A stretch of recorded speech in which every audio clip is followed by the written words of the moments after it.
You're watching Pyro Media Network. Baby, I'm way too be worried about what it say about me. I'm way too fly to be coming down, dishing out game for the free. I'm way too fly not to go and run the numbers up and hit them with a fee. You way too dry to be hating on the dripping who they wanna be. I'm ran up my partners, I'm too activated now. They know that I'm popping, I ain't had to say it now. I've been out here living, let them actors play around. She gon' let me rub it, flip it, smack it, lay it down. Big racks on the line, beefing with a bum. Yapping on the gram, he ain't eating on the crumb. With a stepper, baby, you know how to play it. I don't speak a lot, but I just mean it when I say it. You are not a threat, I got the game face on. Even though you greet me with your stank face on. Quit the capping with your gangbang song. You ain't never hit the block and take place on. Moving with the mission, had to cancel out the clutter. Quarantine clean, two-stepping in the gutter.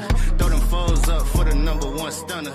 Hit the low side, had to tap in with the brothers. I'm way too to be worried about what it say about me. You got to send people back to the dysfunction that they used to. Everybody don't like nice things. That's something that it took me a long time to learn. Everybody don't like nice things, man. Some people like dysfunction. Some people like chaos, drama, always arguing, always being into it about something. Like, that's what some people deem as love. We can't elevate everybody. That's the thing. Some of us are just too nice. Some of us are just too caring, just too giving. We want to save people. You know what I mean? We want to tie that cape around our neck and save people. Yeah, this person, they just ain't never been loved by me before. They just ain't never been in an environment that can help them, cater to them. So it's my job. Let me put this cape on to try to save them. No. Sometimes you got to send them right back to the dysfunction they used to. It ain't your job to save them. You ain't no therapist, and you damn sure ain't no superhero. You ain't been in one Marvel movie. Ain't no saving them. All you can do is let them know, hey, these are my boundaries. This is what I expect for you. This is what I'm willing to give in return.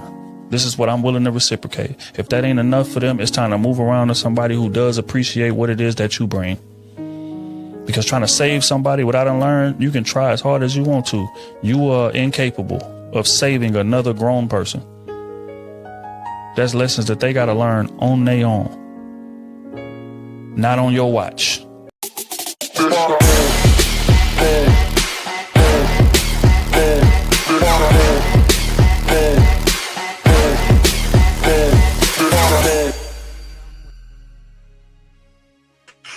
What's up? Yo, what's up, y'all? Happy Hump Day! Yeah. And if you can, go ahead and do it. You're so damn nasty. That's how we starting the show? That's how we starting it off. It's Wednesday. We got to hype it up. It's the middle of the week. We've almost made it. Yes. It's Friday Eve. Oh, here he go. Finally, the show starts. Listen, we have a lot going on today, okay? I apologize. It's my fault, actually. That's why y'all were so late. Ooh, you hear him? Ooh, nah. I just clocked out and then clocked back in. So, hey, listen. No, it wasn't that. Right. We hard-working folk.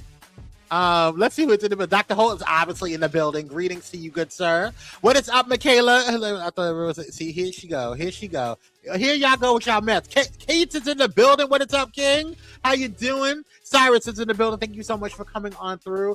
I know that's right. Go away from me with this apology.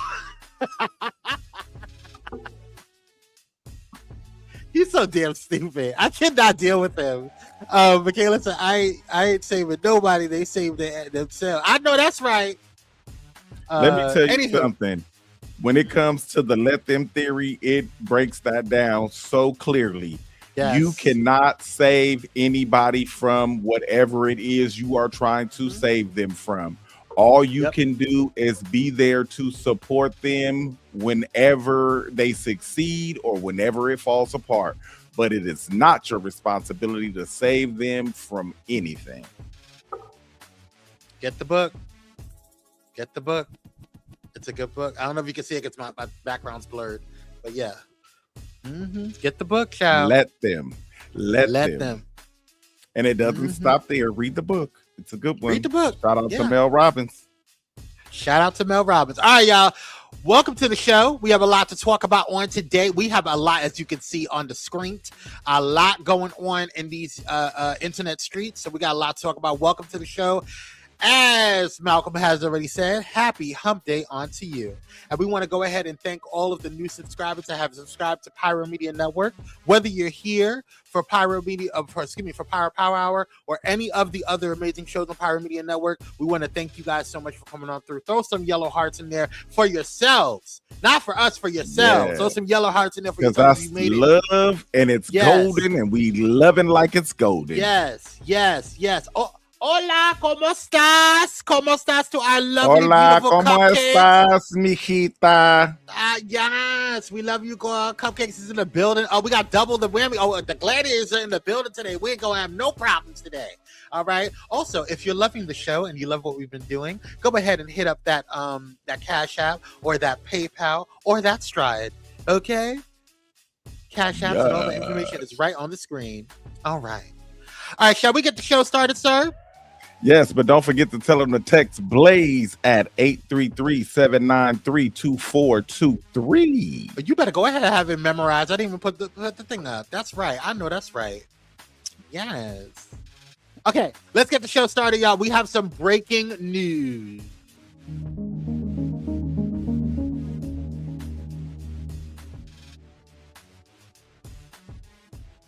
I'm not even going to play a video for this wench. But yes, White House Press Secretary Caroline Leavitt will leave her role at the end of August.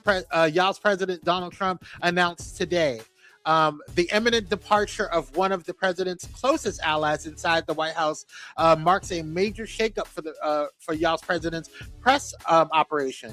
With less than 3 months until the midterm elections, describing her as, quote, one of the most trusted aides, Trump said in a social media post that Leavitt will be departing her role at the end of the month so she can spend more time with her beautiful young children and family, a decision I totally understand and respect, end quote. Leavitt, he added, will continue to serve as an outside advisor. The departure comes at a challenging moment for Trump, who's facing low approval ratings amid the ongoing war with Iran and high gas prices, with most Americans saying he hasn't paid enough attention to the country's most important problems. Leavitt, 28, made history as the youngest ever White House press secretary and also the first woman to be pregnant in the high-pressure job. She returned to the briefing room podium last month after a short maternity leave. Bye, All girl. I know is this. I think, Levitt, go ahead and levitate your ass on up out of here. But what I think is that Big Orange Bubba Bluefish probably got a new girlfriend and she out and the new one coming in. That's what I think. And somebody get a DNA test on that baby. That's all. Probably will say she didn't agree with anything Trump. Listen, she did. She was definitely an ass kisser for sure. But I think he's just clearing house. I don't think he likes women. I really don't.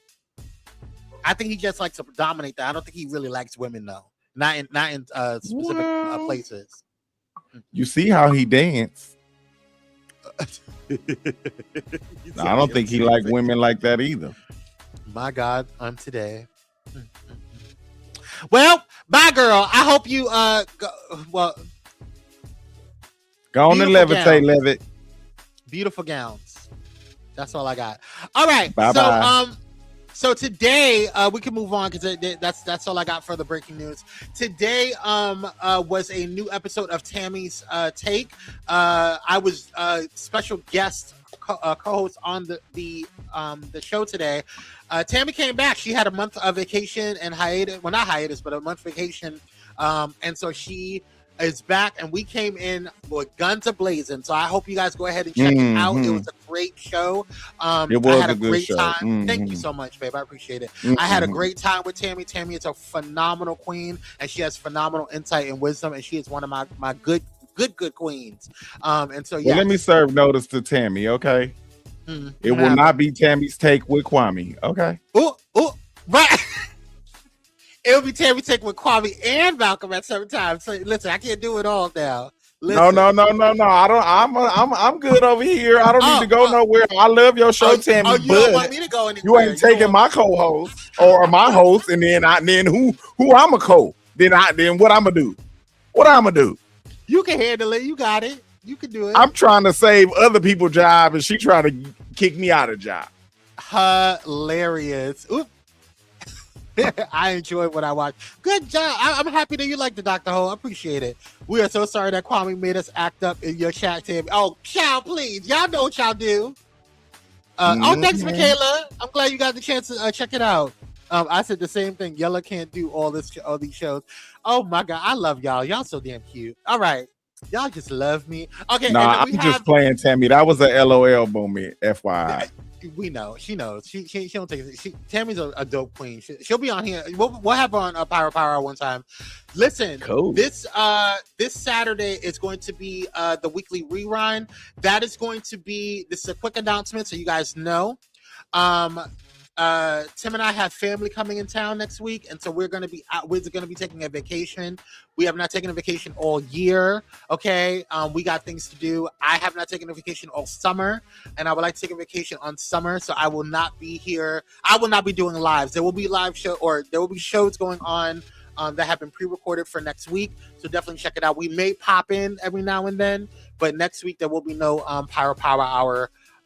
So stay tuned. But if you catch me on my TikTok, go to my TikTok. If you're not following on my TikTok, I'll be on there. You can catch and see what we're doing and stuff like that. So yes, but the weekly rewind will be the last show for this week for Pyro Power Hour and all that jazz. Okay. You got anything else, man? Okay. All right. It's time for the show. It's time for Cupcakes Corner. Cupcakes Corner. Cupcakes Corner. Cupcakes Corner. All right, so we have Cupcakes Corner, and Cupcakes sent this into Pyro Power Hour at gmail.com. It is with yours truly, Ray J. She actually sent us 2 videos, but let's check out the first one.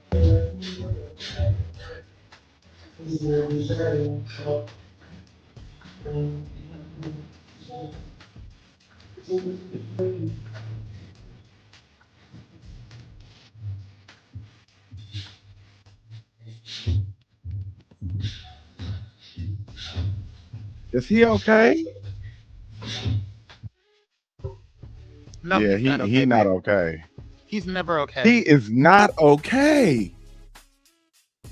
Willie Norwood Jr., what are you doing? For those who are listening on the podcast and audio only, what we just saw was Ray J attempting to practice for his upcoming fight with Orlando Brown.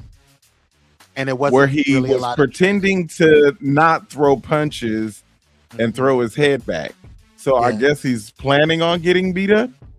Yes. Cupcakes loves her theme song. Cupcakes Corner. Cupcakes Corner. Cupcakes Corner. Right, so, well, it looks like Orlando Brown's going to win the fight. I don't know what's going on. But if he doesn't win the fight, we have another video that Cupcake submitted from Ray J that this is going to be his victory dance. Let's take a look.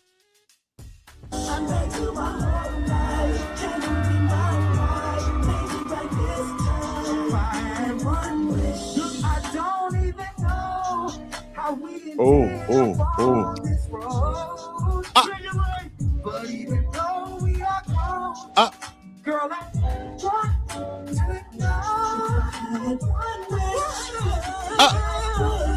to what?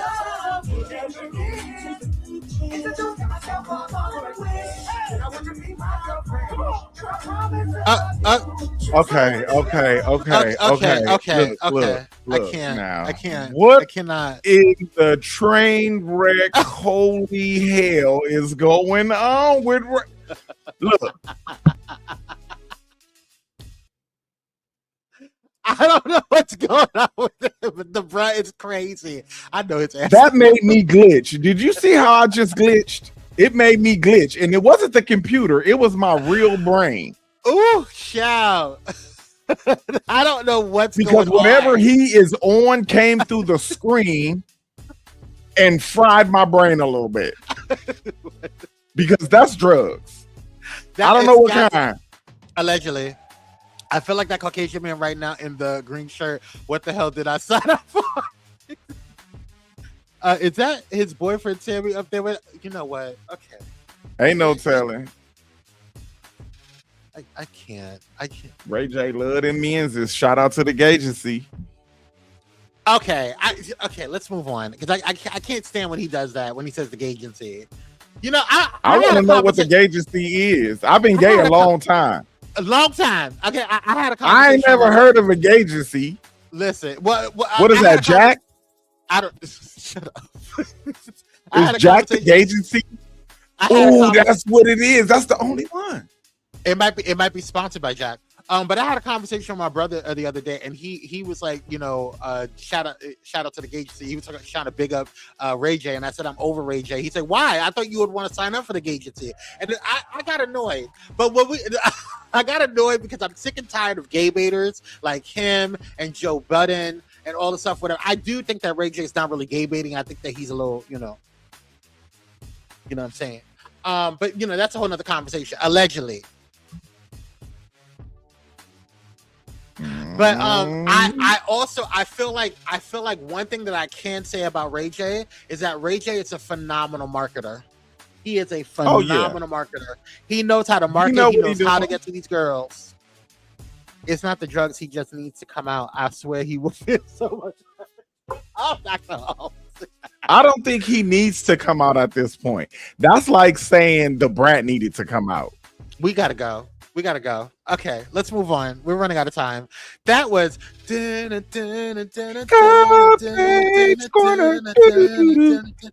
Corner. Thank you so much. Sponsored by Cupcakes and Them. Okay, so we're gonna go into our happy birthdays for today. We are in Leo season, so shout out to the Leos. First up, we have I almost said Yvette Nicole Brown. Okay, happy birthday to her. I'm not gonna go through all of the things. If you don't know who she is, go look her up. Yvette Nicole Brown. And then we want to go and shout out Lakeith Lee Stanfield. Happy birthday to him as well. That's my cousin, baby daddy. Ooh. Hello, cousins, baby daddy. Real, in real life.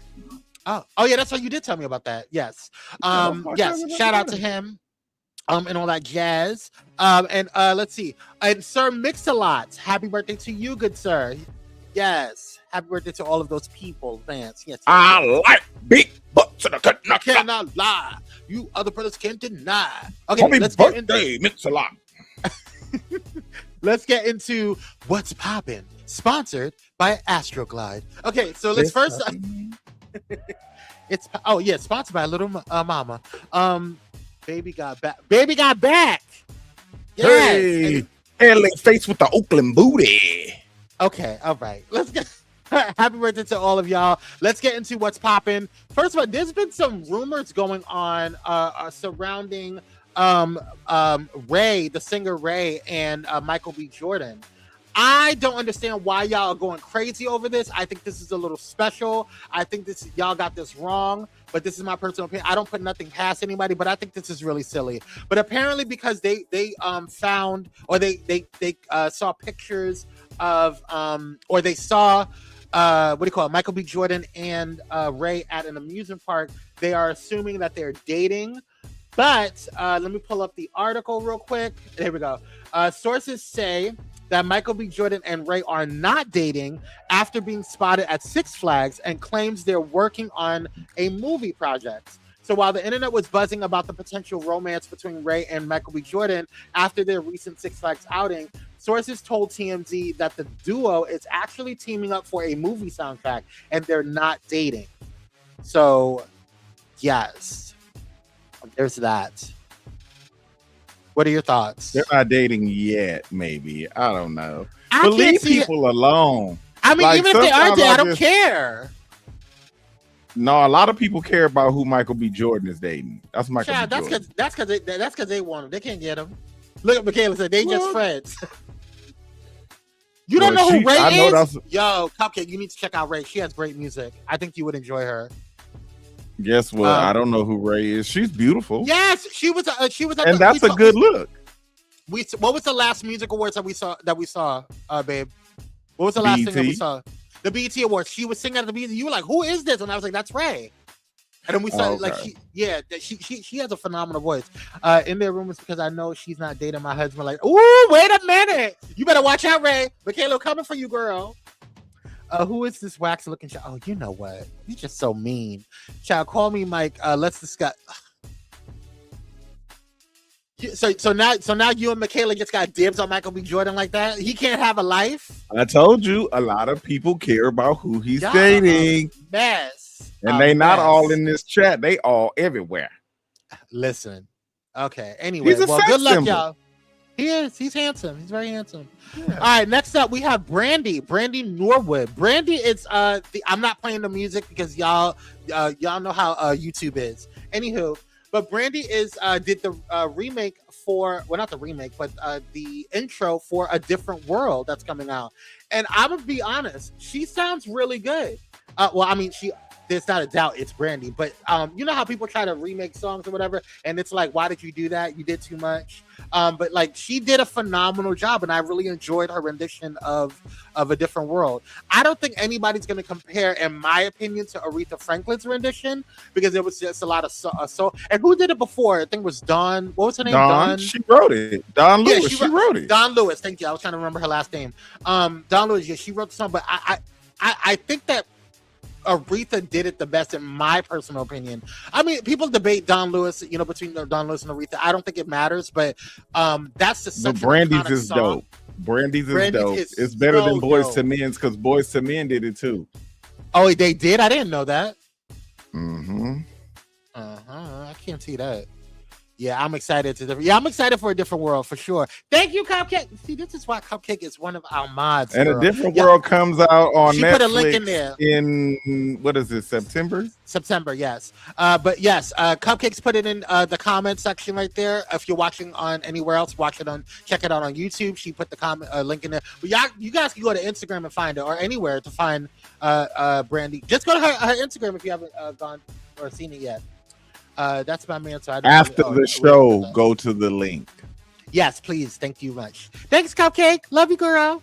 Yeah. That's why she has Cupcake's Corner. But yes, shout out to Brandon. We love you, girl. All right, y'all. We got to talk about my girl, Beyonce. And while we about to talk about Beyonce, don't forget to hit that like, share, and subscribe button. The like button, though, for real, and let them know that we here. Yes, we here and we queer. Yes, okay. Ain't going nowhere. So Beyonce and her label Parkwood Entertainment are facing legal drama after producer Shuji Haruz, forgive me if I'm mispronouncing his name, or their name, and Haruz Enterprise filed a copyright infringement lawsuit claiming that the opening spoken word sample on her hit track Alien Superstar from the critically acclaimed 2022 album Renaissance was used without proper clearance. The iconic intro, which instructs listeners, quote, "Please do not be alarmed, remain calm, do not attempt to leave the dance floor," originates from the 1998 house track Moonraker by artist John Holiday. While Beyonce's team actually went out of their way to properly license the snippet directly from Holiday prior to the album release, giving him a songwriting credit, a $10,000 payout, and 0.5% in royalties, the plaintiffs claim that Holiday didn't actually have the rights to hand over. According to court filings, Haruz Enterprise alleges that Holiday transferred his ownership of the song decades ago, making their permission required to use the iconic line. I have a couple of words for this, but I'm gonna let you go. Go ahead. Well, I'm so glad that Beyonce done got caught stealing. She didn't steal. That's not stealing. Well, she used somebody else's stuff and now she got to pay for it. But she's known for stealing from younger artists, and she's known for, and sorry, Beehive, there's been dances and all kinds of things that she's taken from people over there in South Africa, dances, all kinds of little things, certain beats that are in her songs. She's been stealing for a long time. That's all I'm saying. So you want to know what I got to say? She a thief. It's about time somebody gets something for it, because she's stolen from a lot of people and ain't paid them for it. That's like if I come up here and start Pyro Power Minute. You're going to be like, what the hell? Okay. Are you good? Did you get that out? You got anything else? Okay. All right. I just want to know. I just want to make sure, because when I get started, I don't want to be interrupted when I defend my queen. Okay. All right. So Beyonce, I had already read. Okay, she and her team had already put in the license. She paid the dude, John Holiday, the damn $10,000, and damn gave him 0.5% in royalties and a songwriting credit. So if he indeed did not have ownership of the song and his song, then he needs to be sued because he gave the ownership. And on top of that, she needs to check her team because they didn't do their due diligence. But she didn't steal. They did their due diligence in terms of going ahead and trying to send the payout. The guy was paid $10,000, so you owe her $10,000 plus whatever royalties that she got, because Alien Superstar was one of her number ones, and still is in the top charts. I think in top 100s. So don't come after Beyonce for that, because she did a thing. Have you ever got a whooping, and then right after you got a whooping, your mama found out that she whooped you out of turn, and then turned around and said, well, that's for something that I didn't catch you doing? That's what we have here. What are you talking about? Okay. Have you ever gotten a whooping, right? Mm-hmm. Let's say it was a broken cup, but you didn't break it. Your brother broke it. Let's call my mom and ask her. No, but I'm saying, and you got a whooping for it, right? Mm-hmm. And then later on, your mama find out that she whooped you and she was wrong for whooping you, right? Mm-hmm. Then what do most black mamas say? What I was probably for something that I didn't catch you doing, right? Mm-hmm. So that's what I'm saying. Beyonce is paying for something that she didn't get caught doing before. Beyonce, you don't have to invite him to any of the shows or any of the I don't want to come anyway. Stop. Excuse me. You don't. I'm not. Pyro Media has nothing to do with this. Okay, that's his opinion. This ain't got nothing to do with me. Okay, I love you. I understand what you're going through. It's fine. We're here. Child, doing that about Beyonce. Anyway, so my big ma used to say, "I'm getting you for the old and the new." You know what? I can't. See, somebody know. Next story, please. And you know, Beyonce, if you want me and Kwame would love to go to. Thank you, Michaela. Since we got haters up in there, we got Cyrus in here and over there, Cupcake over there laughing. Me, Dr. Holt, and Cupcake and Michaela can go. Bye. I don't even need a postcard from there. Let's move on. Next story. The Lakers were bought out today. Child, this kind of pissed me off, and I'm gonna be real honest with you, because it's not about the fact that they were bought out. It's by whom bought them out. Okay. This is Bob Iger. He is the current owner of Disney. He's the former Disney CEO. Okay, he used to be the CEO of at Disney. And this is Joshua Kushner. Joshua Kushner is the brother to Jared Kushner, who happens to be the son-in-law to y'all's president. So together they have bought out the Lakers for $10 billion. I thought it was 12. No? Excuse me. Just 14 months after Mark Walter snagged the team. You're correct. They the team was bought originally by Mark Walter at $10 billion, but they have joint bought the team for $12.5 billion. The new duo is already speaking out about their massive acquisition. Quote, as lifelong NBA fans, What do you say? As lifelong NBA fans, we are deeply honored for the opportunity to become stewards of the Los Angeles Lakers, one of the most iconic sports franchises in the world. Iger and Kushner said in a statement, quote, "We have immense respect for the leadership and vision of Jerry and Jenny Buss. Our long-term commitment is to build on that foundation, compete at the highest level, and serve this extraordinary team, its fans, and the city of Los Angeles." Y'all are the most conservative people I have ever seen in my entire life. And on top of that, you guys are going to be taking one of the most liberal cities in the country, their team. What are your thoughts? And I'll let you tell your thoughts before I go and play this video. I'm glad that I'm not glad nothing. I want to know where the money coming from.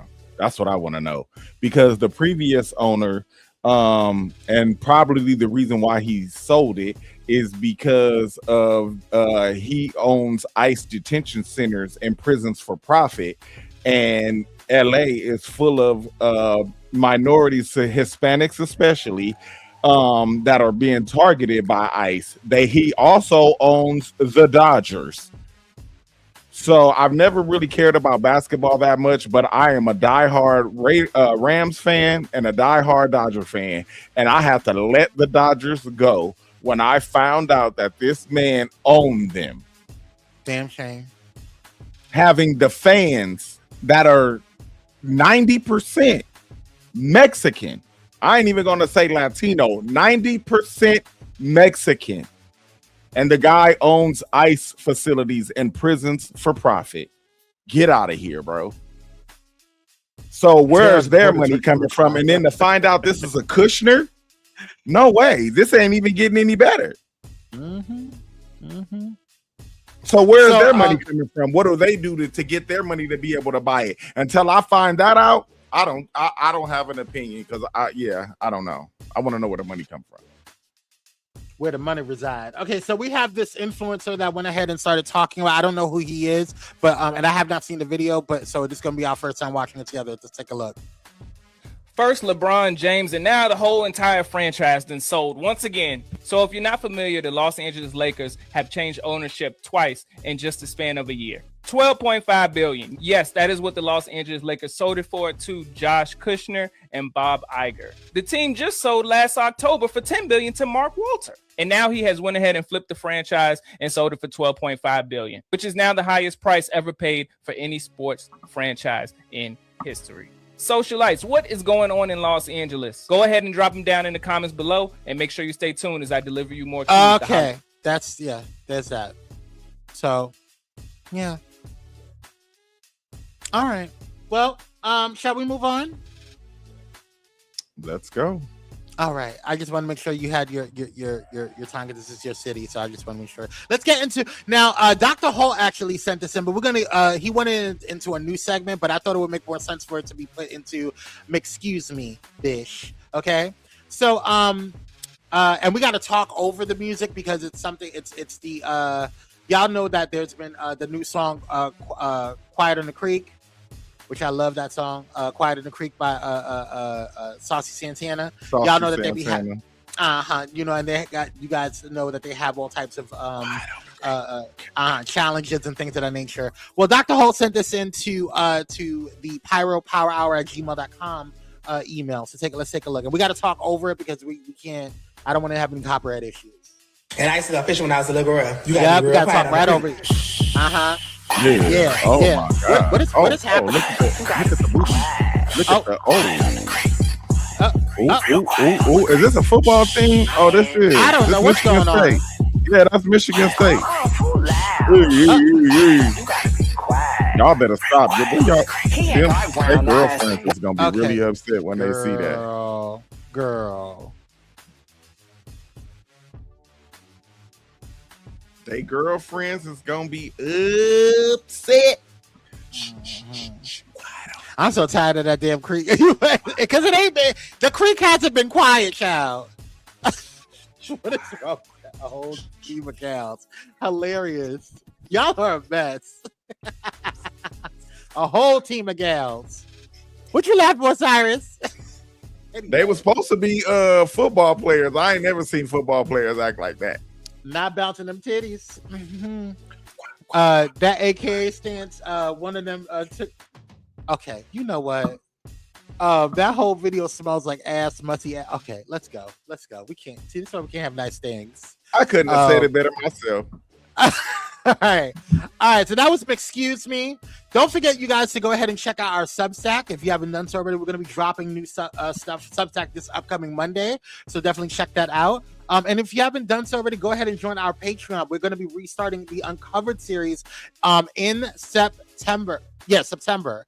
Because we have a new show coming out called Redacted, and I'll let you guys know what that's about as it comes up. That's going to be, I cannot wait for that show. It's going to be dope. But as you guys know, we do have a email that you guys can send us. Send us content that we showed today. Send us fire letters, which we're going to be reading a shit ton today. So buckle up for that. At pyropowerhour@gmail.com.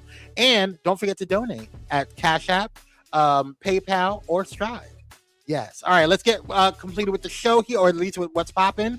As you guys know, we had a whole situation going on with Perez Hilton. As you guys know, last week he did a live where he did some really crazy things. Self-harm, some really self-harm. bad Yeah, self-harm. so yeah, it was really crazy. And I did not see the video, thank God, because I think I would have got triggered. That was crazy. But I heard horrible things about it, and so anyway, I bring that up. It was horrible. Oh my God, I don't want to hear about it. But things have taken an even more serious turn following the disturbing mental health emergency involving celebrity gossip blogger Perez Hilton after the 48-year-old internet personality born Mario Lavid. It's not even his real name. I thought it was Perez Hilton. He was rushed to Miami hospital after self-harming during a horrifying TikTok live broadcast. Reports indicate his family is taking legal steps to ensure his three young children are fully protected. Previously reported, family members have confirmed that Perez's kids, ages 13, 11, and 8, were actually inside his Miami home alongside his sister and niece just moments before the stream started. When it became clear he was undergoing an intense mental health breakdown, relatives reportedly rushed the children out of the house to shelter them from trauma, and now his mother, Teresita, along with immediate family, is stepping in to secure temporary custody while Perez faces a lengthy recovery road. So I think that was a really smart thing for this family to do, because I don't know what the hell's going on. Don't ever give him them kids back. I'm sorry. Like, I saw what he was doing, and that was a whole demon.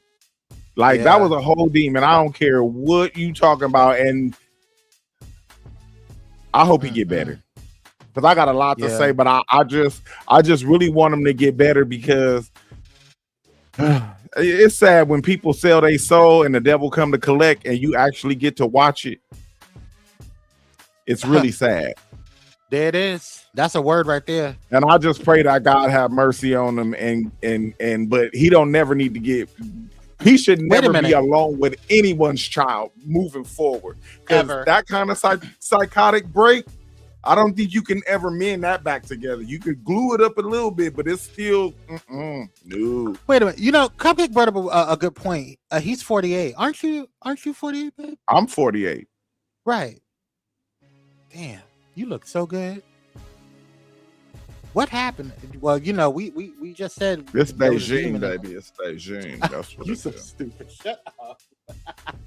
Watch when I give me a little Botox. I cannot. If send me some cash apps for Botox, I'm gonna start doing like the TikTokers. Start begging. Didn't somebody beg for some teeth the other day that we talked about? Wasn't we talking about somebody begging for teeth? Joel LeBron, LeBron, something like that. Yeah. So since people could beg for teeth and stuff, I just need about $3,000 for Botox. You so ridiculous. Anyway, y'all can cash at me at. It's the melanin. That's what I'm saying.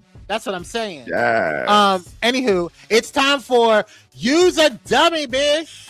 Okay, this is Dr. Holt's sector over here. Now, me and Dr. Holt talked about this in text. He didn't pick this one, but I thought this would be perfect. I was gonna keep this in the what's popping, but this is perfect. This right here, let me pull up his damn name. because he done pissed me Marcellus off. Blackwell. Thank you, because you have the thing. Marcellus Blackwell, 36, pleads guilty to 18 counts of deprivation. I can't say it. Y'all know what I'm saying. He denied people their rights under the color of the law. Okay, just moments before he was set to face trial, he pled guilty, and I think it was 18 counts. He was handcuffing people and having his way with them in his police car. Let's take a look. As prosecutors read through accounts of 18 men in handcuffs being sexually abused by a former North County Police cooperative officer. 36-year-old Marcellus Blackwell pleaded guilty to 18 counts involving kidnapping and depriving victims of their rights. It turns out he was doing this during a time we interviewed him for an unrelated report about officer recruiting. This was in 2023, shortly before he was accused of molesting men in his custody. A prosecutor read through each accusation, saying Blackwell turned off his body cam each time and recorded his acts with his own cell phone. Blackwell acknowledged his guilt without saying anything else. U.S. Attorney Thomas Albus came out to speak after the hearing. Sad day in a lot of ways. This frankly disgusting conduct that you heard recounted to Judge Lanahan that Mr. Blackwell did accept responsibility for. We think of the victims today, and they were in a particularly vulnerable situation. I hope that you are placed under the jail. You are I don't want them under the jail. I want them right in the middle. Let them have their way with you, because that's sick. Something's wrong with your stupid ass. Yeah, put him right in the middle of the jail. He's a sex offender, number one. They don't like that. And even more importantly than that, they don't like cops. Police going to jail. Yep. You better hide your kids, hide your booty cat, girl. And I don't think the police gonna protect him in there like they would any other officer because of what he in there for. So yeah, the hell with under the jail. He don't even deserve under the jail. He need to feel everything. For them 18 counts, he should get it 18 times a day. Oh my Jesus. Use a dummy, bitch. Anywho. Next up, before we go to do we have we have a commercial after this. Before we go to our commercial, we have some beautiful things going on over here. Megan Thee Stallion was on Michelle Obama's podcast. I was so and one of the cool things that she said on her podcast was that Megan reminds her of her daughter Sasha. Take a look. You remind me of Sasha, my youngest. Yeah. I love that. Yeah. You and Sasha have similar sass levels, you know. I feel like I hung out with Sasha after my Saturday Night Live performance. Probably so. Yeah. Oh and my I was God. like, hello. Because they just show up. Where is the Secret Service? You're my girl. It's like, oh, excuse us. Yeah, you but just I out definitely here? wrapped her around and made my security be all around. I was like, hold on, y'all. We got the president daughter in here. And she just is all up in it. But your energy is it's so familiar. It's yay. I love that. I feel the same way. It's like family. Sasha is a beautiful young lady. She's so cool. But I love that Megan got to meet and connect with Michelle Obama. And I thought that was really, really dope. I'm interested in seeing that episode. That's gonna be dope. What are your thoughts on it? I just love Megan. Hey, Michelle is a South Side girl, so yeah, like she grew up on the South Side of Chicago. She a street girl. You know, I mean, not a street girl, but you know, she grew up in the hood, so you know. You know what it's about? The thing about the Obamas is that even though they excelled to the highest office in the world, they kept their feet on the ground, and that's hard to do. I miss you too, Michelle. And not just keeping their feet on the ground, but actually staying involved with their people. Yeah. You know. And giving back, the president, they gave back so much to Chicago and to the South Side of Chicago. I just thought it was brilliant. Anyway, all right, y'all. Let's go ahead and take a quick commercial break. When we come back, we have a lot of listener letters to get through, and I promise that we're going to get through a bulk of them, okay, before we get into the roundup. So buckle up, because we got a lot to talk about. We'll see you on the other side.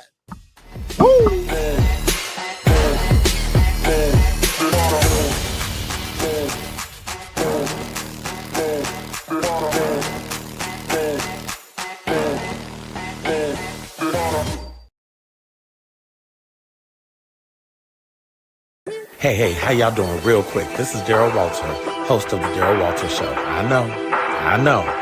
And you are watching Pyro Media Network. Bring it up. Bring it back.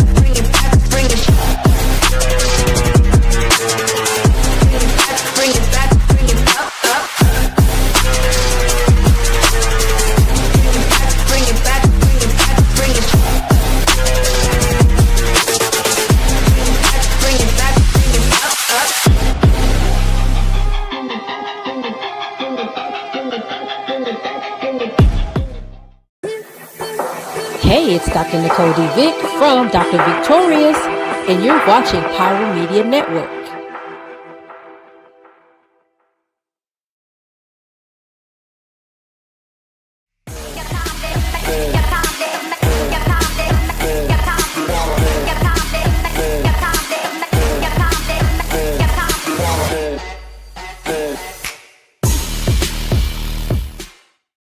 What's up, y'all? We are back. Black and never whack. Never whack. While you're in here, we want you to hit that like, share, and subscribe button. It helps the algorithm and lets people know that we are in the building. Yeah. So please do that for me. And as we get ready, don't forget to text Blaze to 833-793-2423. Yeah. Hit him with the Cash App. Where that? There it goes. Here we go. Ooh. And you can also donate. We love a good donation at any one of these Cash Apps, PayPal, or Stripe. You can donate. Hit the QR code. We appreciate everything. And if you want to give food stamps, I'll meet you at the grocery store. You so damn stupid. All right, let's go ahead and get into before, as you guys know, you guys can go ahead and send in your stuff, any type of like articles, videos, anything that you want to send in, even letters, to pyropowerhour@gmail.com. That's Pyro Power Hour. Oh, I just dropped my ring. Not my wedding, but oh, that's okay. I'll grab it. Yeah, just email us at pyropowerhour@gmail.com. Yes. While he trying to figure out what he got going on, we about to jump into these before fire.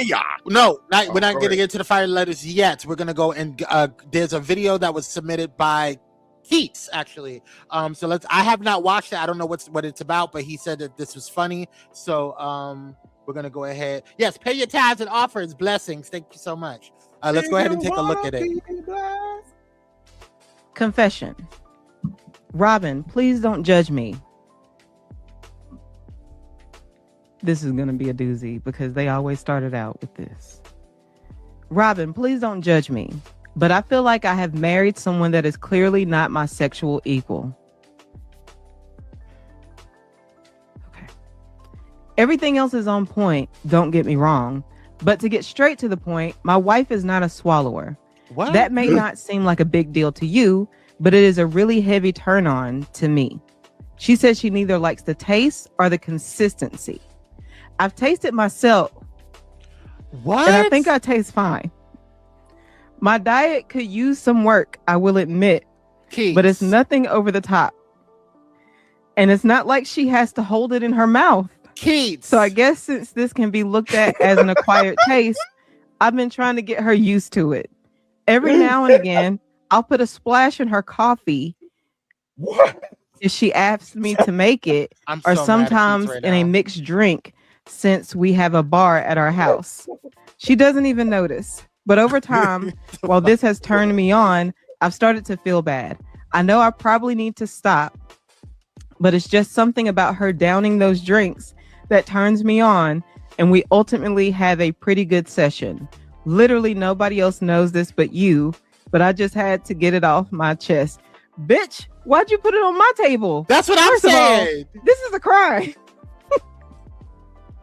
This is a crime. Yo, you sound real grapey. You know, oh my God. There are several reasons why marriage scares me sometimes. I'm scared of marrying the wrong person. I'm scared of marrying somebody who will eventually, maybe one day, not feel the same way about me. I'm scared of marrying someone who maybe, I don't know, has lied to me and I find out their true selves during the marriage. But this has unlocked a new fear. Dear future husband, please don't put semen in my coffee. Oh my God. I feel like I shouldn't have to say this. No. But it's obviously something I have to say. I don't want your semen in my food or drink. That shit is weird. Thank you. Please and thank you. Mm-mm. Okay. First of all, I need to watch. I need to make sure. I don't know what the fuck it was that was. That was some weird ass shit. Where is he storing all of this semen? Okay. Colton, take the Or is he off the door. Or is he letting it out per drink? Oh my God. Okay. I don't want to talk about this anymore. That was so freaking weird. Keats, don't send any more letters or any more things. No more submissions, bro. That was weird. That was weird. That was weird. That was a little too much. That should have. We should bring back. Do you guys remember Pyro Cocktail Hour? It was one of our Patreon shows. We did it with one of my old codes, Kyrie Sinaj. Shout out to Kyrie. Yeah, we should bring that back because that was like our after dark show, Malcolm. So that was like where we did like talked about stuff like that.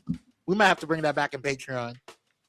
I need holy water to put in my eyes and my ears. Yes, that was a lot. Yeah, because let me find out you jacking in my coffee, bitch. You've got to makes me scared. Go take the shades off. I can't. All right, let's get to that was it for the fire pits. Let's get to the fire letters here. Yes. All right. Well, this first one is from somebody. What number is it? What number is it? This is letter number 7. Okay, yeah. Okay, go ahead. All right. It says, "Hi, Kwame. First off, I want to say thank you for keeping it real on Pyro Power Hour. I've been listening for a few months now, and the conversations you bring up really make me think. I am writing anonymously because this is kind of embarrassing, but I've been trying to take better care of my skin lately, and sunscreen is where I'm getting confused. Every dermatologist online seems to say it's essential, but when I actually go to the store, there are like 40 different kinds. SPF numbers, mineral versus chemical sprays, lotions, gels, ... I honestly don't know what matters and what's just marketing. I'm darker skinned and have noticed some sunscreens leave a weird gray or chalky look on my face. I feel like we read this before. Cupcakes, did we read this before? I think so. Because I feel like I gave the recommendation of what was it, Black Girl Sunscreen? I think so, yeah. Okay, yeah. So but just for those who may not have seen that episode, it really depends on your location. I always tell people never to go below SPF 30.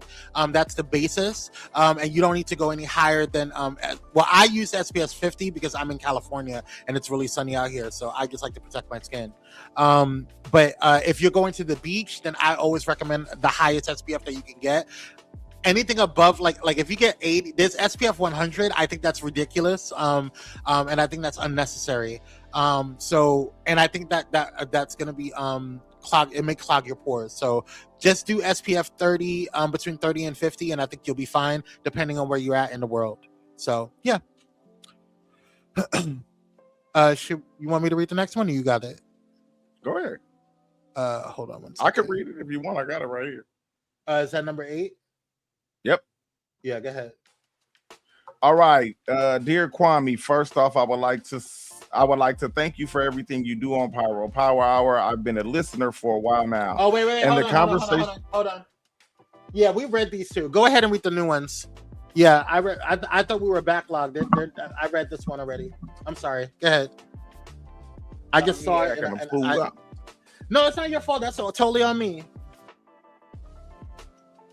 All good. Somebody get Gilman on the phone. You're so stupid. Shut up. Yeah, go ahead and read to me. Somebody want to talk to me, dear Malcolm. Yeah, these are the new letters. These are the ones Samuel sent me today. Okay, yeah.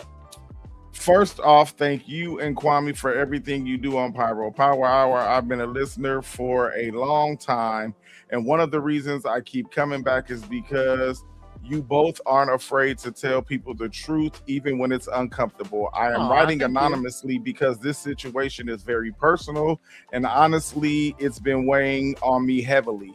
There's a family member in my life who I'm incredibly close to. This isn't some distant relative I only see during the holidays. This is someone who has been there for me through some of the hardest moments of my life. I love them deeply, and I know they love me too. That's what makes this so difficult. Recently, we found ourselves in a major conflict. The issue itself isn't as important as what it revealed for the first time. I genuinely believe this person is wrong, not we disagree wrong. Not I can see both sides wrong. I mean, objectively wrong is how they've handled a situation in a way they've treated other people involved. The problem is that everyone around us seems to be pretending that's not the case. Some family members don't want to rock the boat. Others are making excuses for them because of who they are. Meanwhile, I'm stuck between staying silent to preserve the relationship and speaking up because I feel like remaining quiet makes me complicit. I've tried having calm conversations. I've tried listening. I've tried giving them the benefit of the doubt, but every conversation ends with me feeling like they're unwilling to take accountability, and I'm starting to resent them. What scares me most is if I push too hard, I could permanently damage one of the most important relationships in my life. But if I keep swallowing my feelings, I feel like I'm betraying my own values. So my question is to you, Malcolm, how do you handle situations where someone you love and respect is clearly in the wrong? Is loyalty supposed to mean standing by them no matter what? Or does loyalty sometimes mean telling them the truth they don't want to hear? And how do you protect a relationship when honestly it feels like it might destroy it? I really appreciate your perspective. Baby, let me tell you like this, and I'm gonna cut my camera off because I'm glitching, but let me tell you like this.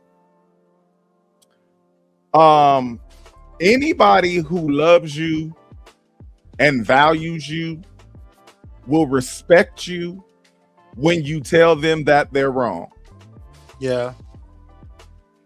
In the event that that person lives in a land of Delulu and wants to continue to not take accountability, or if they choose to continue things that don't align with your values, then maybe you should not be in that relationship. Whether it's your cousin, auntie, mama, grandmama, sister, brother, cousin. If they birds of a feather flock together. That's true. So if they values don't line up with yours, then you got to get gone. Because how can two walk together unless they agree? And that's Bible. That ain't even me. That's Bible. So I'm saying that to say you got to stand by your values. And yes, you are complicit if you don't say nothing. You might as well do it too. So that feeling that you're feeling, I would say, is the Holy Spirit telling you to do the right thing, which is speak up. Yeah. Because without people speaking up for injustice, then we won't get equity. Because there's a difference between equality and equity, and we want equity. I think you mean fairness, between equality and fairness. Because equity means that. Oh, how do I say this? There's a difference. Okay, equality means, let's say if we all trying to see over a fence, right? Mm-hmm. And the fence is 5 foot tall. Oh, you're right. You're 5'10", right? Mm-hmm. Mm-hmm.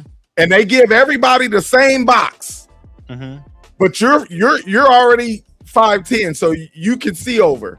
So with your box, you're at an advantage. But a kid with that same box still can't see over the fence.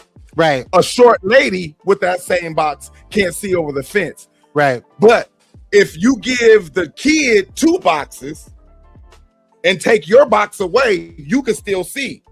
Right. And if you give the other lady 3 boxes, then she can see. You get what I'm saying? Yeah. So that's the difference between equal and equality. I mean, and equity. The definition, I just looked it up. It says equality means treating someone or treating everyone the exact same way by giving them identical resources or opportunities. Equity means recognizing that people start from different places and giving each person the specific tools or support they need to succeed. So equity is the end goal of sameness, while equality is the end goal of sameness, while equity is the customized approach used to get there. So yeah, I totally agree with that. Makes sense. It's kind of like the difference between capitalism and socialism. Kinda, I guess. I'm just fucking around. I'm being petty. Anyway, company says, and if all else fails, what Tim said, F them hoes. Dr. O said, my motto, cuss them out today because tomorrow's not promised. Cyrus says, don't enable them. Tell them how you feel. Yeah. All right. Well, the church is smoking. Let me tell you something. I just shouted out my mom's birthday yesterday, and God rest her soul. But my mama was one of those people who was really, really boisterous and really, really, and everybody was afraid to tell her when she was wrong. And they adapted. Oh, that's just peaky. Oh, that's just peaky. And she never got any better. She continued to bully everybody. So at some point, somebody got to stand up to the wrong person. That's all I'm saying. Or it just creates a monster. That's a word. That's a word. All right. Well, let's do the next one. I'll read this one. This one says, Dear Kwame, this is letter 2, by the way. Dear Kwame, I've been a listener of Pyro Power Hour for years, and one of the things I appreciate most about you is your ability to look at situations from multiple angles. That's why I'm hoping you can help me with something that's been eating at me for months. I'm keeping this anonymous because several people involved listen to the show, and I'd rather not make an already uncomfortable situation worse. A close friend of mine recently got a major opportunity that they've been chasing for years. On the surface, it's a success story, and everyone around them is celebrating. The problem is that I know things about how they got there that don't sit right with me. Without getting into too many details, I watched this person take credit for work that was largely done by others. I've seen them leave teammates behind, manipulate situations to make themselves look better, and build a reputation that I don't believe accurately reflects who they are.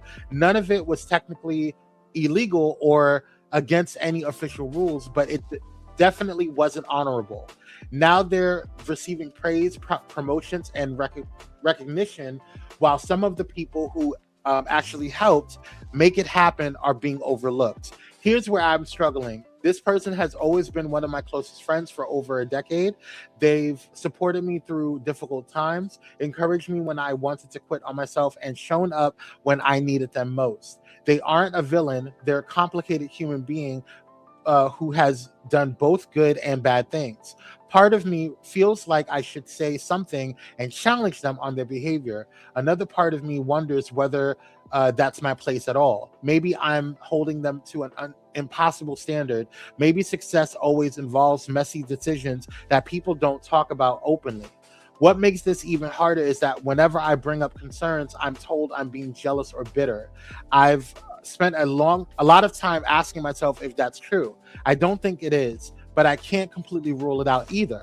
So my question to you is this: how do you know the difference between holding someone accountable and simply judging them? When a friend achieves something significant through methods you don't respect, do you confront them, support them anyway, or create some distance for your own peace of mind? And how do you check your own motives to make sure you're being fair? I'd love to hear your thoughts because right now I feel caught between my loyalty to a friend and my commitment to the values I believe in. Thank you for taking the time to read this, Anonymous. Okay, so first of all, I feel like if you are questioning whether or not like questioning yourself and checking yourself, that's already a good indication that you are in a good space. Because crazy people who are actually crazy don't think that they're crazy. You know what I mean? So if you're questioning whether or not you're jealous or just checking yourself, saying, "Hey, are my motives pure or not?" then that's already a good stepping point, in my opinion. I do not know. For me personally, I'm very careful, especially in the season, of who I surround myself with. So I think like you are the company you keep. So if this is somebody that you see is how they got to their point, that their space, was not honorable. Yeah, there may not have been illegal. Yeah, it may have been cutthroat or whatever. Like, to me, like, I would not hang out with like a Tasha K or a Perez Hilton. You know what I'm saying? Like, yeah, they got successful, but they did it in a dishonorable way. They didn't do anything, elite. Well, let me not say anything about Tasha K, but she's paying for that. But my point is that, like, I just feel like you are the company you keep, and you just need to be careful about the spaces and who is in your space, because that will, I feel, leech onto you. And if I'm also a type of person too, if they're going to do it to them, they'll probably do it to you. So that's just how I feel. So if you work with them, or if you are in a space where they got to a space, or they elevated in a way where that was like, it was questionable or dishonorable, they may elevate themselves or be a cutthroat to you. So I don't know. That's just how I feel. I don't know if that helps. What do you think, Malcolm? Well, I completely disagree. You disagree with me? Oh, why? What do you mean? Oh, I'm glitching again. I gotta cut my camera off. It's okay, go ahead. We can hear you. If you have to question your motives, you're a hater. I heard hate. They didn't do nothing illegal. They didn't do nothing. What did it say? They didn't break any official rules, but what they definitely, but it definitely wasn't honorable. By whose standards? Well, we don't know the details, so how do you exactly? Know that? Okay, so but if you've been in corporate situations, you know that there's ways to kind of do stuff that they can still be within. Like, for example, if we have, like, if we all work in the same space or whatever, or in the same company, and we know our friend is running late because of they're having issues dropping off their child.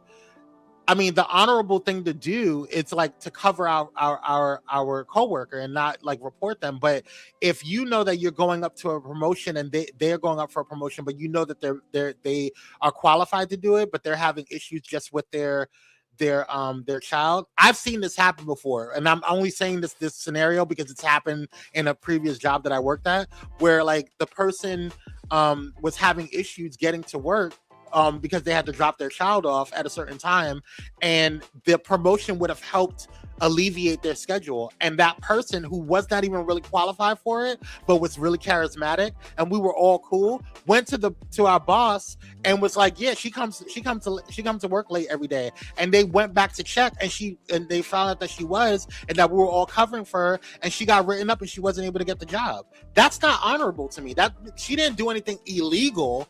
She didn't do anything, and I don't think that's a reason. Like, I looked at her sideways too. I didn't fuck with her after that, because I was like, if you did that to her, you'll do that to me.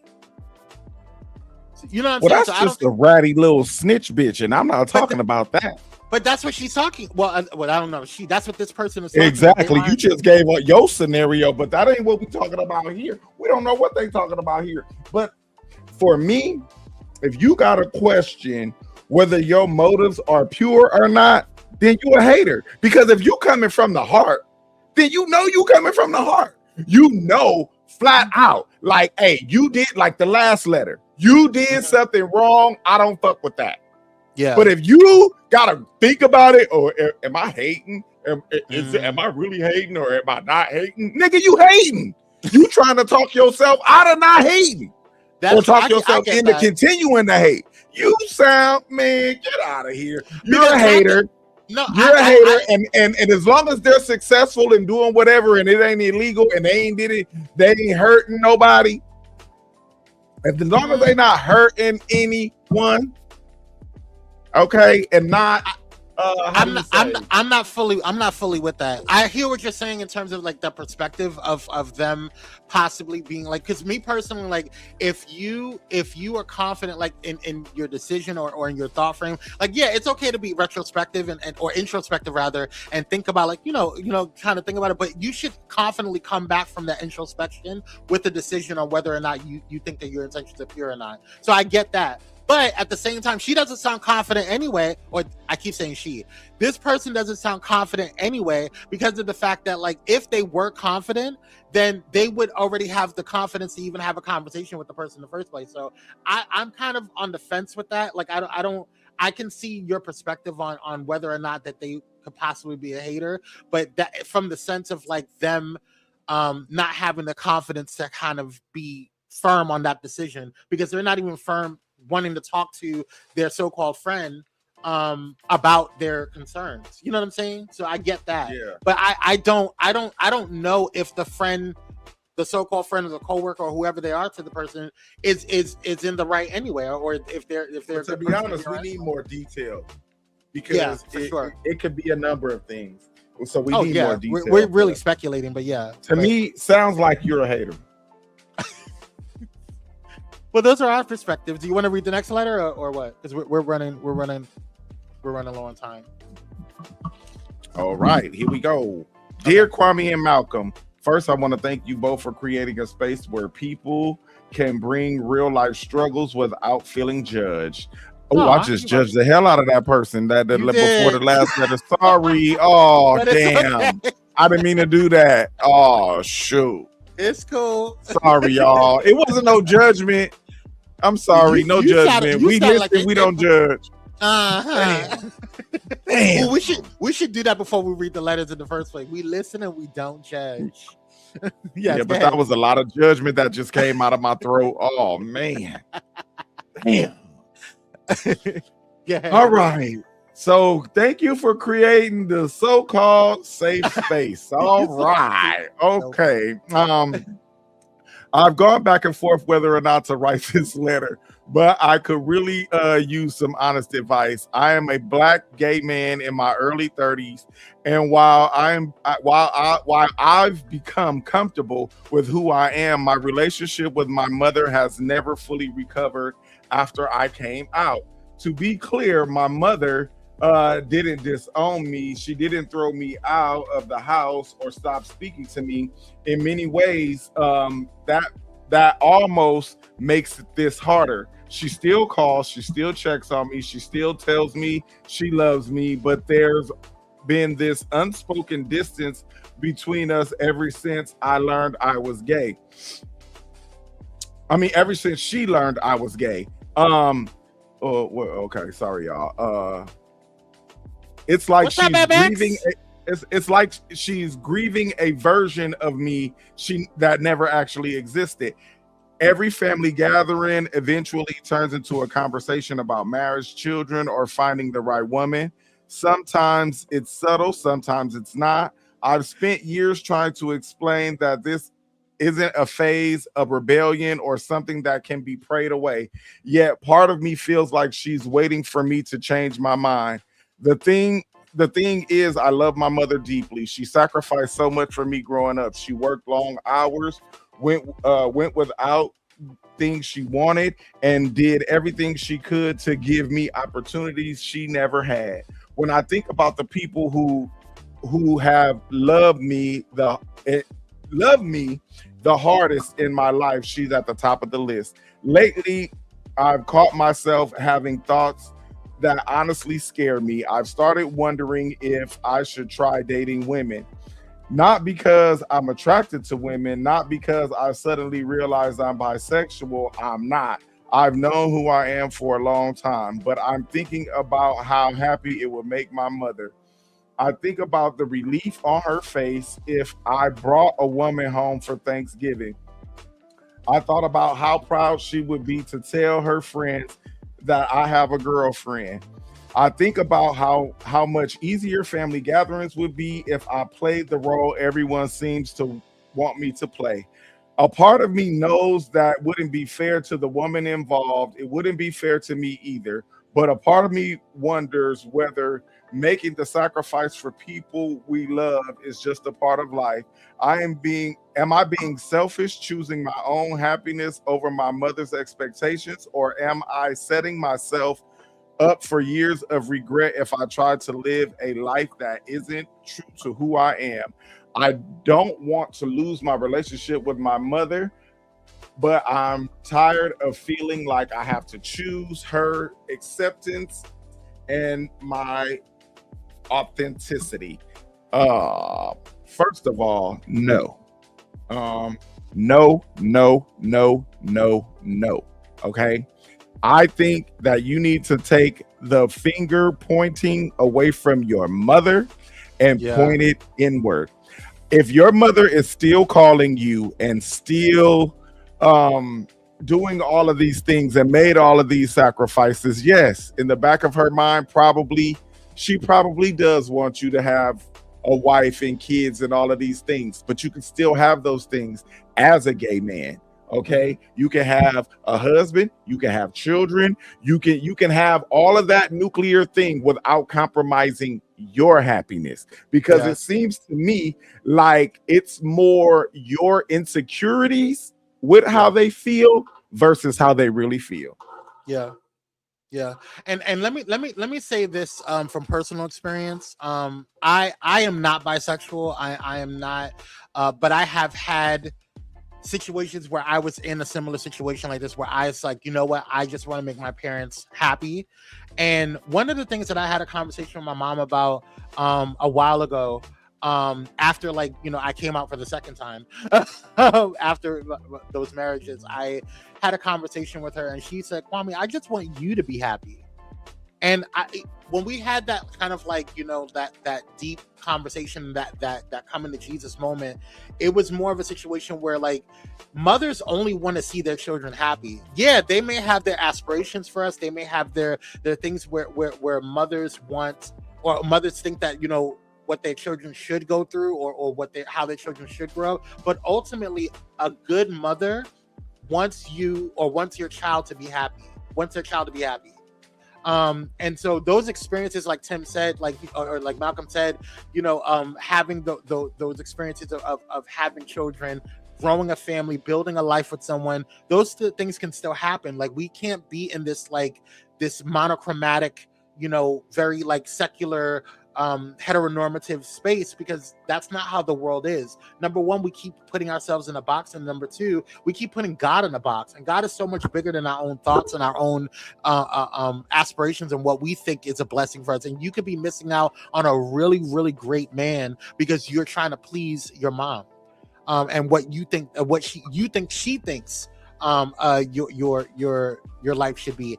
And I haven't even seen in this letter, you know, or even heard in this letter, if you even had a conversation with her. You know, you may be just building this up in your own mind, and I'm not saying that's the case. I'm just saying you may be building this up in your own mind. You know, like we don't talk about Bruno. You're right. We don't talk about Bruno. No. But my point is that like there oftentimes, and sometimes I've seen this in a lot of situations where it comes to like parents that or people that come out to their parents, where they have such fear and anxiety that they put their own fears and anxieties and project that onto their parents, when their parents are like, well, we always knew that you were gay or bi or whatever, we just were waiting for you to feel comfortable coming to us. And I have an issue with that. It's a whole another conversation, but like, you could be building up so much more in your mind when your mother just wants to love you, and you could be creating your own distance. So give her the opportunity. We need to give people the opportunity to just be them, and for us to find out who they are in that moment. And you're not giving her the opportunity to fall or fail or grow or whatever. Just give her the opportunity to be that. And if it turns out in a bad situation, at least you know that you were 100% yourself, and you were able to go ahead and do what you need to do, and you can walk away or handle the situation however you want to handle it, but you can move accordingly, knowing that you were 100% you. You remember, my grandma and them. My grandmama and them call all of their homegirls they girlfriends. Oh, I'm going to my girlfriend Betty house. I'm going to my girlfriend such and such house, right? So, sir, I want you to adopt that, okay?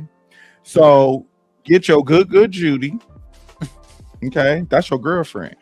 Okay. And bring her to Thanksgiving. And hopefully she got some kids. Bring them too. And when you walk in, say, hey, girl, this is my girlfriend and these her kids. I cannot. You ain't going to be lying. You are ridiculous. I'm so sick of you. Please stop.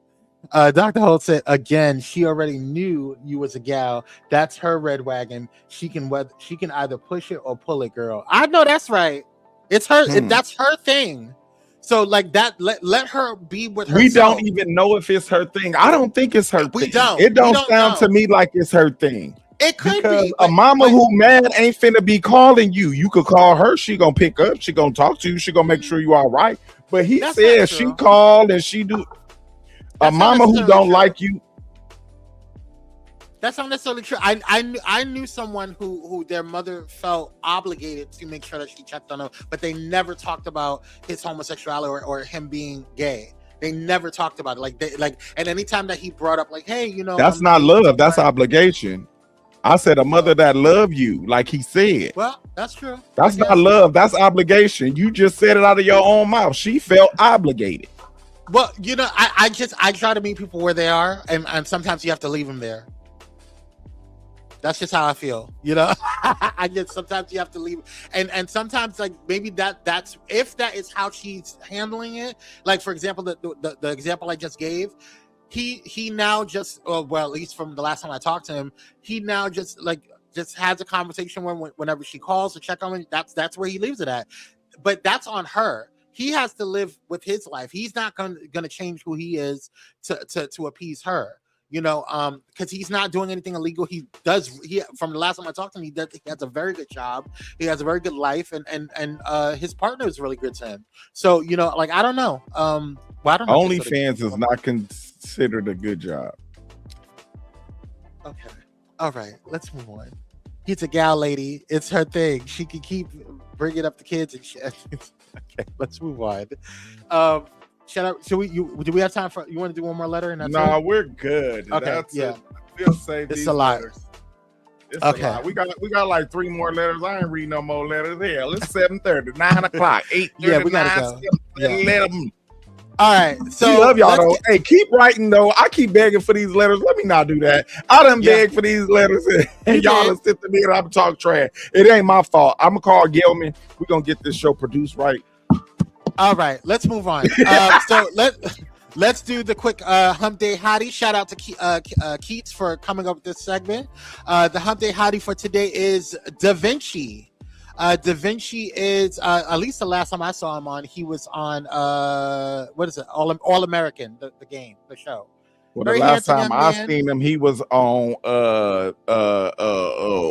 what it's called, not Blowing Money Fast. He played the man who just got out of jail, Lord, on Power. 50 Cent produced it. Kanan? The drug dealers. No, the drug dealers. BMF. Oh, BMF. Okay. Cupcake. Yeah, he Cupcake played be Terry knowing. on BMF. Mm-hmm. Oh, she said, my BMF. Lord. Is that your cup of squeeze, girl? Is that your cup of squeeze? All right, I know that's right, honey. All He's right. handsome. He's handsome. He He's a look little better too young right for me. there than he do on them Yes. on TV. He don't look that good does on TV. Okay, let's Well, move on. well, he was playing somebody in the 80s, so. All right. Well, let's move on. We run out of time. That was our Hump Day Hottie. Don't forget to like, share, and subscribe if you haven't done so already. And let's get into the roundup. I could not wait to talk about this shit right here. I was so angry. I didn't even put in all of the pictures for this damn segment. Okay. Let me explain to you who this bitch. Well, I can cuss down because we're way past 15 minutes of the show. Let me pull up this article.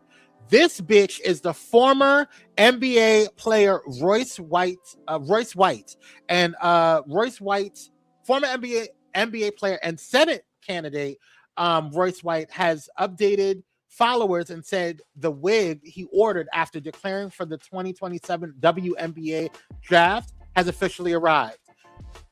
Excuse me. Oh my goodness. As previously reported, days before, fellow former NBA player Enes Cancer Freedom announced his declaration to the WNBA draft in April. White, who was a first-round pick in the 2011 draft, first made his announcement. Both White and Freedom's declarations arrived after the WNBA announced a new set of eligibility rules for transgender athletes, allowing them to play in the Women's Professional Basketball League. Both players are cleverly calling out the WNBA for potential hypocrisy regarding its trans athletes' discourse. On August 2nd, White first appeared to comment on the controversial conversation around Sophie Cunningham, the Indiana Fever player who went viral for saying, quote, biological men should not compete in women's sports. White went on to declare for the 2027 WNBA draft after claiming he was transgender. He proceeded to troll those responding to him. On August 7th, he even stated, quote, I identify as a sometimes identifying transgender woman. My wig is in the mail. Let me explain something to you, bitch, because I did some research on your ass, and I found it really interesting that, well, first of all, let me be quiet. Let me let you go ahead and on Capitol Hill. Oh, hold on. That's not it. Let me let you go ahead and say what you need to say, Malcolm, before I get into it. First of all, you bald-head, black, stupid ass bitch. Here we go. You want to be in the WNBA? All right, I got a to-do list for your stupid ass. First, you got to go and get some shots, okay? You got to go and get your hormone shots, okay?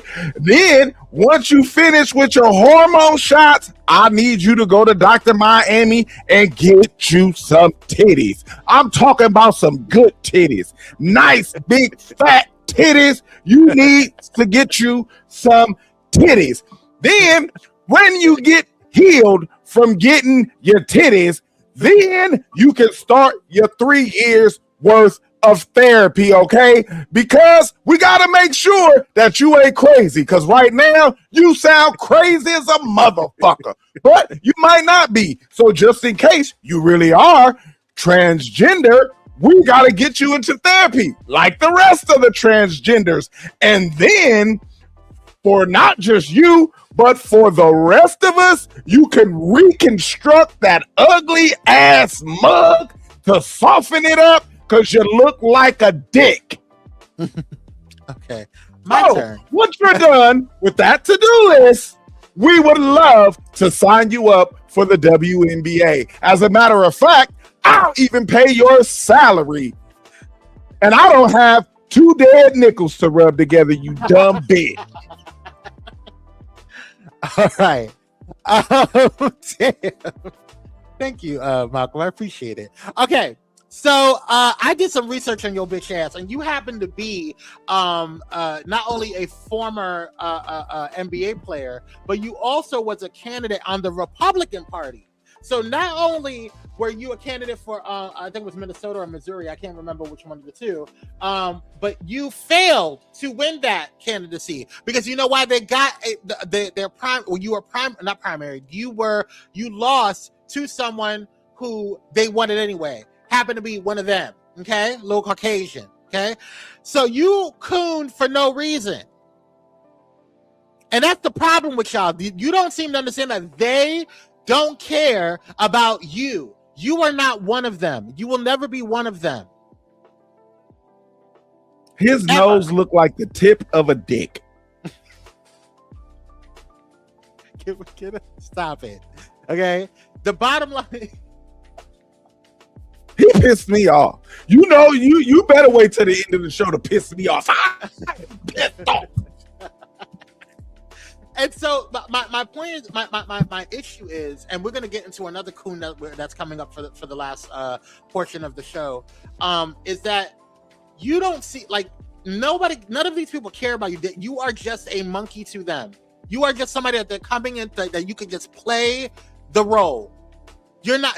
The same thing goes with that Tim Scott guy, like one of the hugest coons. Okay, they don't care about you.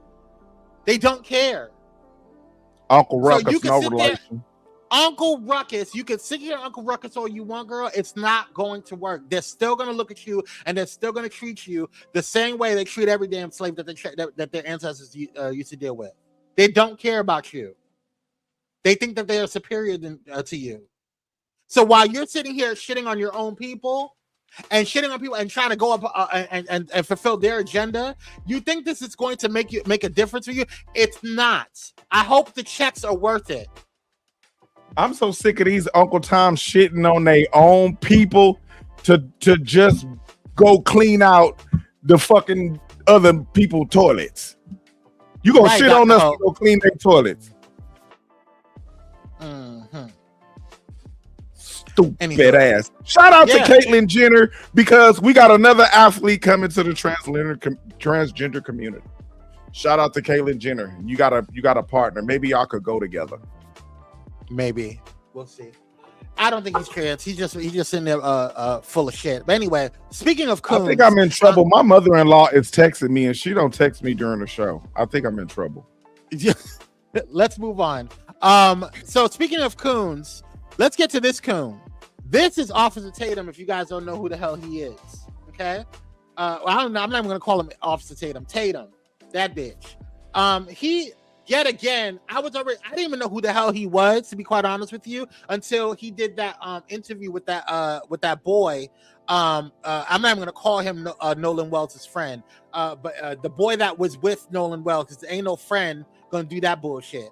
Well, they went back. So after getting backlash and all that stuff, he went back and did another interview with all of the friends, so-called friends. Okay? And I don't understand this, but let's just take a look and see what's going on before we go ahead and have a conversation on it.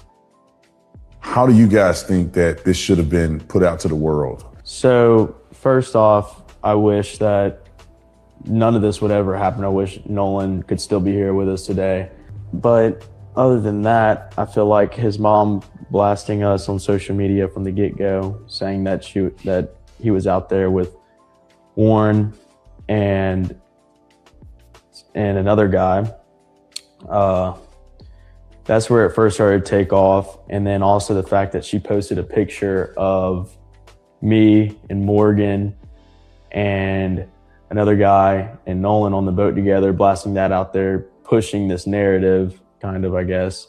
I wish that would have never happened either. And I don't think those would have never happened. A lot of this stuff wouldn't have been as viral. Fuck you. I'm leaving. Love y'all. We're not going into Cupcake. We're not going into that. But I understand why you're leaving. I'll text you if you need. But yes, we're not going deep into that because I know she doesn't want to talk about Nolan Wells. It's a little too much for her. Yeah, they full of shit for sure. Because let me explain something to you.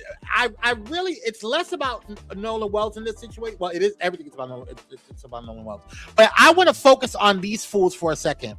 Because it's one thing to sit there and try to defend yourself against public opinion. But when you didn't do something wrong as you claim, you don't need to hire a lawyer. You don't need to go on a far-right MAGA influencer a podcast. You would go on every damn podcast you can, and you would be siding with Nolan Wells' family. You want to know why? Because then you would just be like the rest of them and trying to figure out what went wrong. But you got them tapes released, and you got them audio that we heard, and we know you did something wrong. Allegedly. So you can sit here and play the game and play Boo Boo the Fool, and you act like we're dumb. Trump tried that shit. We're not dumb. We know you did something to Nolan Wells, or we know you know something about it. Because for you to sit there and go after his mother when all she wants to know is what happened to her son is ridiculous to me. And you're full of shit. Go ahead, Malcolm.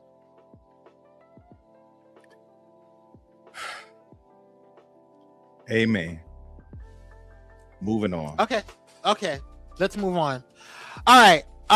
Let's hold space real quick. Because I saw something that I just feel like I want us to let's not get it twisted. Okay? And what I mean by that is I don't want people to think that just because I lean left that I don't understand what's going on with this Democratic Party. I don't trust neither party, but there ain't no way in hell that I'm going to go and vote for anybody on the right. That's for damn sure. But there's something happening that's unique with this in this year and in this time and in this season with the Democratic Party that is kind of pissing me off to no end. But I did not know how to articulate it until I saw this video. Let's take a look. Let's tell the truth out of love. The Democratic Party is having growing pains because it does not want to accept the policies its own left flank has been demanding for years. The party's been running the same basic playbook since Bill Clinton played saxophone on Arsenio Hall in 1992. But underneath the fresh paint, the same corporate-friendly machinery is still coughing like a 1992 Buick. Republicans transformed themselves repeatedly. Reaganomics, the Bush era, the Tea Party, and finally, MAGA. Each version became more aggressive, more ideological, and more willing to fight for what it believed, even when what it believed was dangerous nonsense. Democrats never completed their transformation. Their growing pain is the refusal to admit that Clinton-era centrism cannot meet 21st century crises. The left is pushing Medicare expansion, affordable housing, stronger unions, higher wages, climate investment, voting rights, abortion rights, and taxes on billionaires. Instead of embracing that energy, party institutions often treat it like an infection. Yet many supposedly radical ideas are popular. Gallup measured labor union approval at 68%. Pew found 63% of Americans saying abortion should be legal in all or most cases. Surveys repeatedly find majorities supporting higher taxes on corporations and the wealthy. They are coming from people trying to afford rent, medicine, groceries, and one peaceful trip to the damn gas station. No coalition is automatic. Black voters, Latino voters, young people, women, union households, progressives, and working families are not Democratic property. But together, the potential coalition for economic fairness, civil rights, and democracy is larger than the conservative base if Democrats give people something worth organizing and voting for. That is why this criticism comes from love and frustration. The party fights its left flank with championship-level stamina, then approaches Republicans like it misplaced its reading glasses. The big tent welcomes progressives until they start discussing what the furniture costs. Growing requires discomfort. Stop treating donors as the audience and voters as the mailing list. Let working people shape the agenda. Invest year-round in communities. Allow new leaders to lead. The Democratic Party's growing pains come from resisting the leftward policies required to grow. America has changed. The emergencies have changed. Now the party must change, or keep explaining preventable losses with another expensive PowerPoint. Follow Marcus for America, subscribe, and share this video. To support independent content, my cash. All right, so yes, so that is what, where I'm at with it all. Like, I just feel like I am really sick and tired of this whole conversation. Like, I see it all the time in organizations where people who have been in their spots or in their space don't set up legacy. And I also had a conversation with a client last night about like just having maybe a show about intergenerational conversations. I love those type of conversations. Because just how boomers looked at Gen X a certain way, Gen X looked at millennials a certain way, millennials are looking at Gen Z a certain way, and then eventually Gen Z is going to look at Generation Alpha a certain way. And so, but those times are different. There was different circumstances, different things happening on those times. And so with those times, we have to evolve, we have to adapt. And I feel like the Democratic Party is not trying to adapt because they're afraid that they're going to be we're going to be as far left as MAGA is. The difference that I feel is that if you don't listen to the party, then you're going to have an influx that MAGA and the right had. Because they weren't being listened to, and people felt like they were desperate. People on the left are feeling, and not just people on the left, people everywhere are starting to feel desperate. They're feeling uncomfortable. People are already losing faith. Those that were already, MAGA's already crumbling. People who were a part of MAGA, those that were in the middle, that voted for Trump, or that they said that made a mistake, voted for Trump, they're already feeling like they're going to be pulling away from MAGA anyway. So we're going to see it in the midterm. With President Poopy Pants. They're already going to see it in the midterms. My point is that at some point, and Dr. Holt said it, you have to stop and start building up the next generation, the next people who are going to be taking over. And I feel like that was a critical situation that happened with Biden. And whether we like it or not, Biden was in too long. And I felt like if you said that you were going to be a one-term president, you should have been already prepping either Kamala or anybody else to be the next one that was going to take over. But instead, y'all got complacent. Instead, y'all got comfortable. Instead, y'all was so busy trying to argue how Trump was the loser and how we're trying to fix everything with Trump. And look at where we're at now. We got Trump again. So my point is that we still have to deal with 2 more years of this ugly, raggedy, stinky ass bitch. So why not focus on building up a new generation of Democratic Party? Because if we don't, I'm telling you what's going to happen.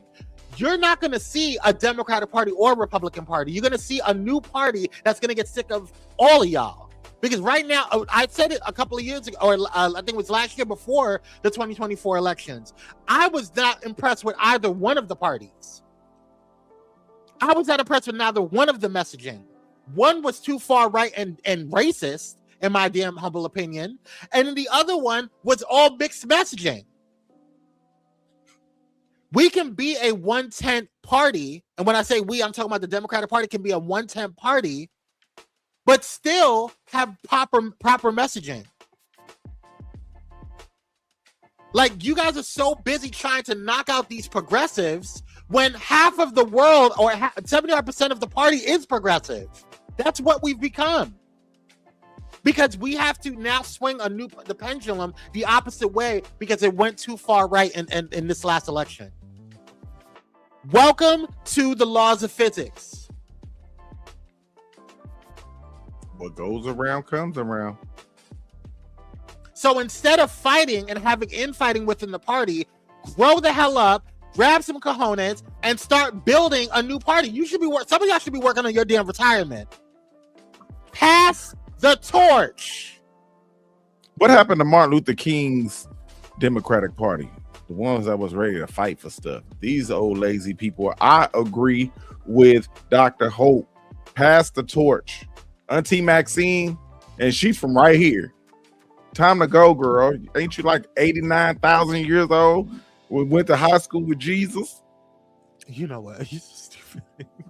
We need term limits on the Supreme Court and Congress. I mean, age limits. They got to be able to age out.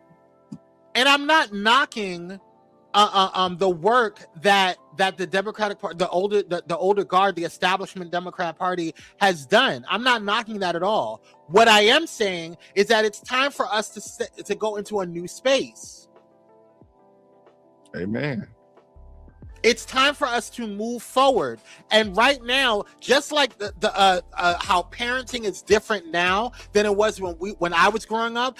Parenting was different when I was growing up than how Malcolm grew up. Parenting was different how Malcolm grew up than when his mother or grandma grew up. It just happens. It's that each generation has their own way of dealing with things. My parents the same generation. You are not a millennial. You may look like one, but you are not a millennial. Anywho, my parents raised me completely. You're so silly. My parents raised me differently than my oldest brother. Well, partly because I wasn't as crazy as they were. But that's a whole nother conversation. Different things, and you can't raise. Like I look at sometimes my niece, and she's Gen Z, and she's adorable, and I love her. But some of the things that she says, sometimes I'm like, what? But it's because she's in a different generation. She thinks differently because she has different experiences. And that should not be knocked. That should not be dismissed because there's a different world that she lives in because she is more technologically savvy. She's more technologically ingrained into the world. When I was growing up, I was growing up into the internet boom, and social media started happening when I was getting out of the army, like Facebook. I got my first Facebook when I just joined the army.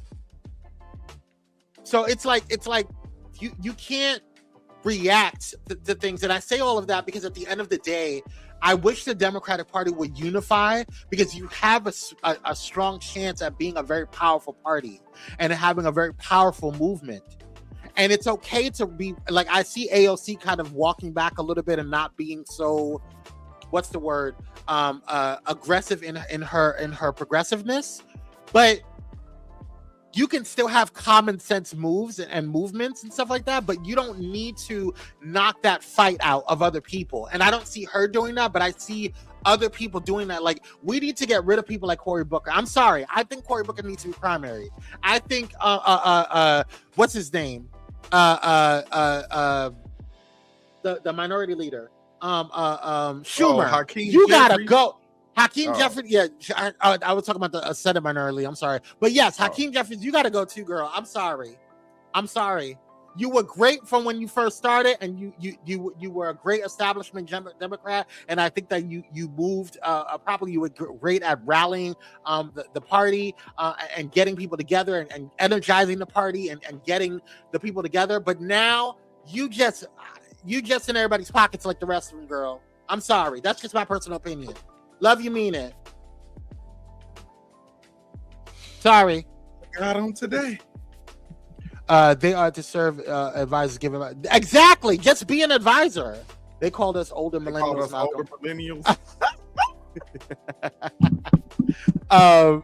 Is Mitch still alive? Have anyone seen? Child, ain't nobody seen Mitch. Mitch, go be with God. Let Hakeem stay for a little while so I can look at.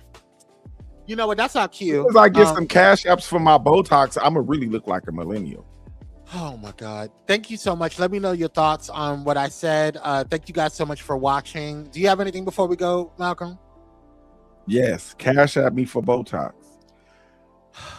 Okay. If you want to cash app or send a PayPal or send a Stride, the links in the note put Botox so it can be allocated. You are so absolutely ridiculous. But go ahead and send those in. Those are the ways that you can go ahead and donate to the thing here. And yeah. You can use Cash App, PayPal, or Stripe, and don't forget, put BOTOX in the notes. Thank you. Okay.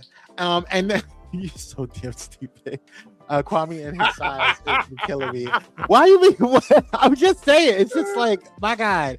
Okay, but I forgot to do one of the commercials, so we'll go out with that commercial as we head out. But thank you guys so much for tuning in. Stay blessed, stay stress free, because we have to do this commercial. They sponsor us. Shout out to Ground News. But yes, love you guys. Thank you so much. We'll see you guys on Saturday. Stay blessed, stay stress free, and thanks for being a part of this almost 2-hour live. We appreciate you.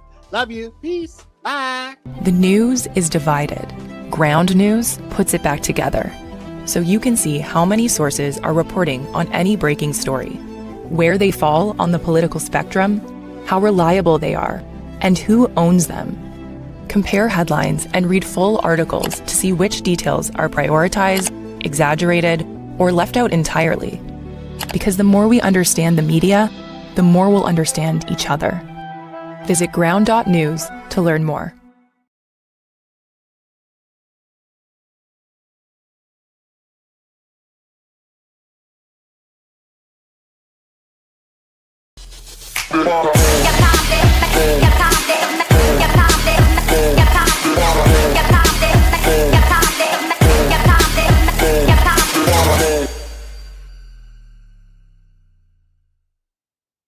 Thank you for watching Pyro Media Network.